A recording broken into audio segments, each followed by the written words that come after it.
Ah, no, pero ustedes están, qué bárbaros, qué buen chanchito, qué rico.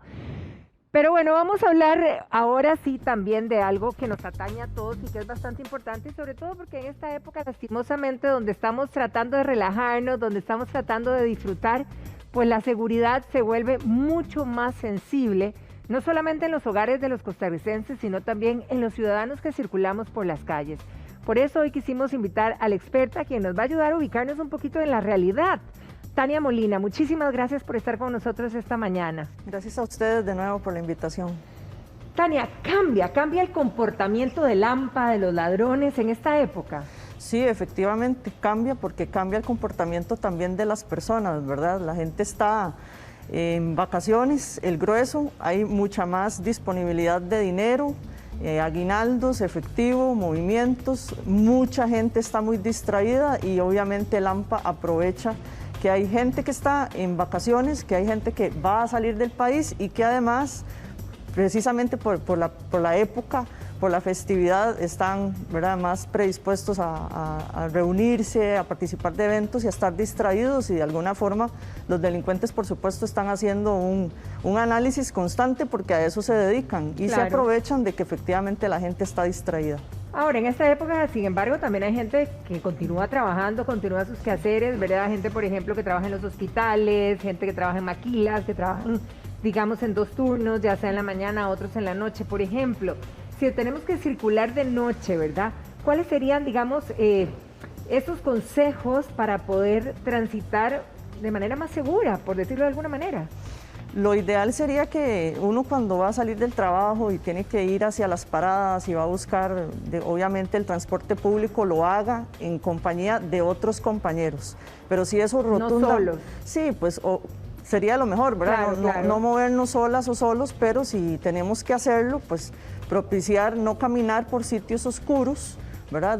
Buscar los lugares donde haya más iluminación y, como habíamos dicho anteriormente en otra ocasión, procurar buscar paradas donde haya más gente. Quizá tengo que moverme un poco más, pero para no estar solo en una parada en la noche y en un sitio oscuro.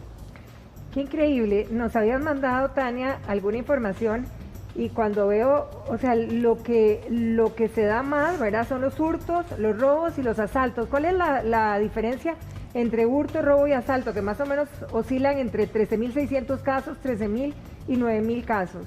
Sí, esas son cifras al 26 de diciembre que son oficiales y que tienen que ver con la criminalidad registrada. Hay que decir que la criminalidad real no es evidentemente este número, puesto que hay mucha gente que no denuncia por miedo, porque les da, como decimos popularmente, pereza, o porque hay desconfianza en el sistema de justicia. Pero los números son realmente significativos, ¿verdad? Ha crecido muy exponencialmente en el último quinquenio particularmente. Qué tristeza. Lo que más tenemos son hurtos, y eso pone en evidencia que el costarricense se descuida, puesto que el hurto es cuando alguien va a tomar de forma ilegítima cosas de otra persona, aprovechándose típicamente del descuido. El robo es violencia sobre las personas y sobre las cosas. Entonces, ya cuando hay un robo ya hay violencia. El hurto no necesariamente, eso tiene que ver más con el descuido de las personas. Ejemplo, dejo un bolso, dejo un celular, entonces se lo hurtan o le hurtan el bolso a la persona. Pero no me agreden, digamos. Pero no me agreden,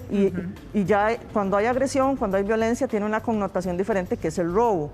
Y el asalto típicamente es un asalto que se va a dar, por supuesto, con mucha violencia y obviamente también y típicamente con armas de fuego, que es lo que más se utiliza para asaltar a los peatones. Pero no los quiero alarmar, amigos, pero lo cierto es que somos o tenemos una cultura, una idiosincrasia muy de confianza, ¿verdad? Seguimos siendo confiados, a pesar de que lo hemos repetido varias veces y les decimos que lastimosamente no podemos serlo si estamos en las calles o incluso en nuestras casas.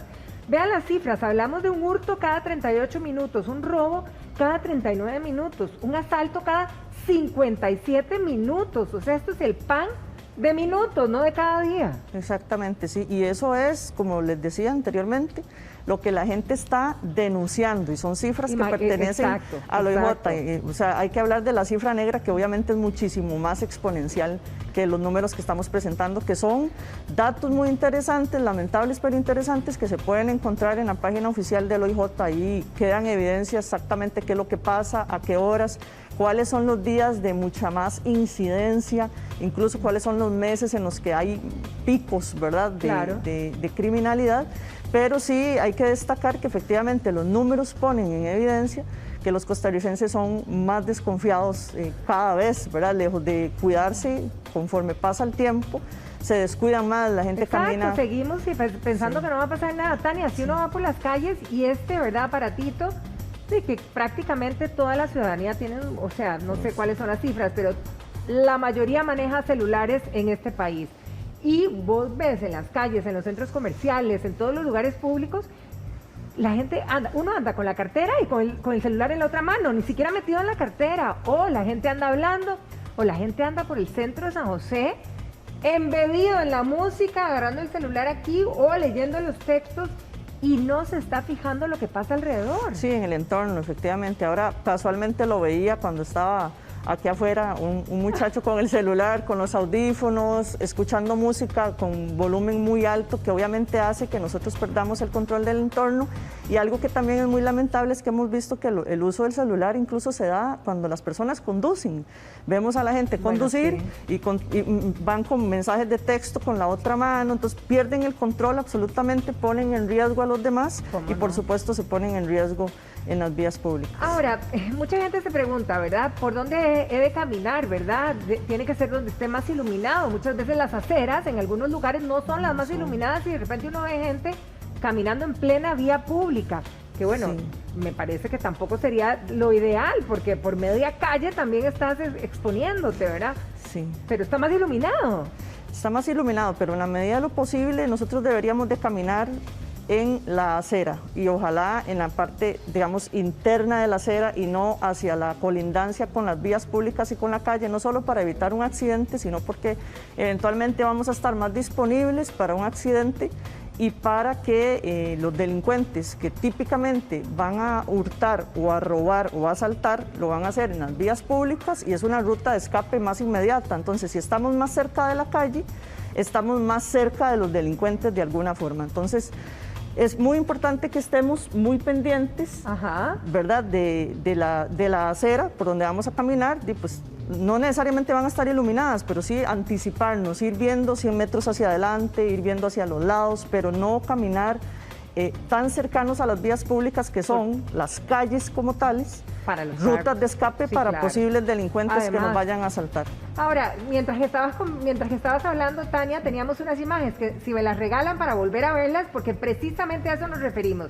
Checa la muchacha que está con el celular, pero en un 2x3, o sea, yo creo que ni calculado estaba, porque ahí no hay nada planeado, simplemente el hombre se aprovechan la vio y dijo de una, ¿verdad? No hay nadie por ahí. Sí, y ella está en la acera y ellos van a subir la motocicleta en las aceras, pero sí, básicamente hay que tener claridad de que cuando nosotros estamos en las vías públicas no podemos estar desenfocados del entorno. Entonces, si ella está metida en el celular, en las redes sociales, en los chats, pues obviamente no se va a percatar. Es que yo siento que a veces nos confiamos incluso porque es la misma calle por donde caminamos todos los días y creemos que es como parte de nuestra casa, pero estamos en la calle pública, o sea, es más, caminamos en el barrio y sentimos que son las calles de nuestra casa, pero sigue siendo calle pública donde puede circular un montón de gente maluca. Sí.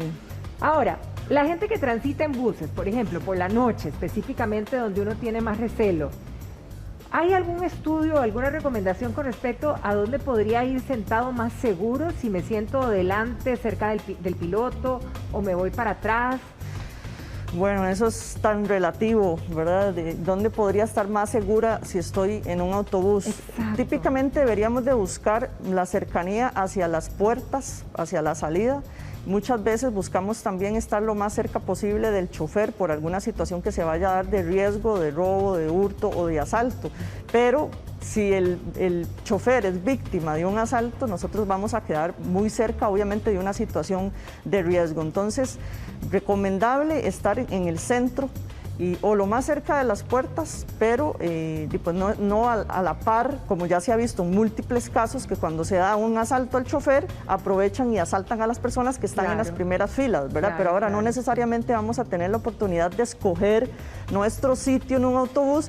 Sin embargo, cuando ingresamos a un bus, si hay poca gente, podríamos buscar un sitio central, ¿verdad? Y siempre lo más cerca posible, si se pudiera, de las puertas, para cuando haya una situación de crisis o de riesgo, poder salir lo más pronto posible del autobús y bajar. Ahora, Tania, ¿qué pasa con la gente, por ejemplo, que sale en estas vacaciones, ¿verdad? Y deja la casa sola, no tiene quien se quede en la casa? Yo recuerdo hace mucho, ¿verdad? Donde uno dejaba la luz encendida, como que se fuera que haya alguien que está prendiendo, apagando, incluso el radio, qué sé yo. ¿Qué prácticas deberíamos de tener, ¿verdad? Para de alguna manera pues sentir que lo más preciado de nuestros bienes, que es nuestra casa, quede de manera segura. Lo ideal es que quede alguien a cargo. O sea, las casas de habitación, por más que estemos dentro de un condominio o un residencial, siempre pueden ser, ¿verdad? Un punto especial para los delincuentes. Ellos se dedican a eso, están 24/7 haciendo análisis de cuáles casas están solas, cuáles personas van a salir a vacacionar, y si podemos dejar a una persona a cargo es lo más adecuado. El tema de las luces, pues sí, es recomendable, es disuasivo, hacer pensar que efectivamente hay personas dentro de la casa de habitación, pero básicamente si van a salir, lo que tenemos que hacer es dejar a una persona a cargo. Ahora, ¿qué pasa con los adultos mayores? Porque si bien es cierto, en algunas casas efectivamente no tenemos alguna persona que se quede cuidando, pero digamos el adulto mayor no me lo voy a llevar a ese paseo, se va a quedar, pero tampoco está en toda la capacidad, digamos, de ser el cuidador de la casa. No, pero los adultos mayores requieren un cuidado más bien especial, ¿verdad? Entonces deberíamos mínimamente tenerles a ellos, porque además hay un tema también del que padecen o podríamos padecer nosotros, incluso si es que logramos llegar hasta ahí, que tiene que ver con la memoria. A ellos es recomendable dejarles los teléfonos de emergencia de los familiares, las personas que eventualmente, o vecinos, personas de confianza que eventualmente puedan llegar rápidamente atenderlos por algún caso de emergencia, teléfonos que estén anotados en algún papel, ojalá en el refrigerador o en algún sitio donde ellos lo tengan ahí, puesto que no necesariamente son diestros con la tecnología y con los teléfonos, el teléfono se puede descargar o el teléfono puede sufrir algún desperfecto, entonces es importante que ellos manejen los teléfonos de emergencia lo más visible posible y pues obviamente que también se les den las indicaciones más básicas, ¿verdad? Como temas, por ejemplo, se administra gas dentro de una casa de habitación, que sepan que hay que poner el seguro por las noches, que sepan dónde guardar las llaves, que las llaves no estén cerca de la puerta principal, que casi siempre hay copias de una puerta principal o de la casa en la pura entrada, ese tipo de cosas a ellos hay que indicárselas y por supuesto decirles que los números de emergencia están visibles por si hay algún desperfecto, alguna situación con el celular. Y los números también, obviamente es muy fácil manejar el 911, porque eso es un asunto mundial y básico, sin embargo, es ideal tener el número de la delegación de la policía más cercana también a mano, con los números de las personas más importantes para ellos, de la casa, incluso vecinos de confianza y de las autoridades. Excelente, excelente. Y esta recomendación no solamente para ellos, sino para cualquiera que quede en casa a diario, ¿verdad? No solo en vacaciones. Tania, muchísimas gracias. Con mucho gusto. Un placer haberte tenido aquí en casa. Feliz año para vos. Igualmente, muchísimas feliz gracias. año. Muy amables. Ítalo.